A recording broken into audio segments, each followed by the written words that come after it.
sabi nila, pag mahal mo, pakasalan mo. Oh, pag mahal mo, pakasalan mo. Hindi yung pag mahal mo, anakan mo. Gets? Bebe boy, gets? Eto eh. Hindi niya mahal si Atty. Magalong. Hindi niya mahal.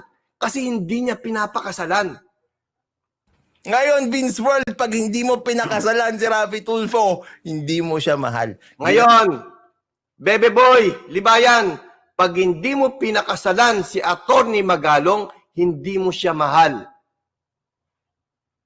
Fair?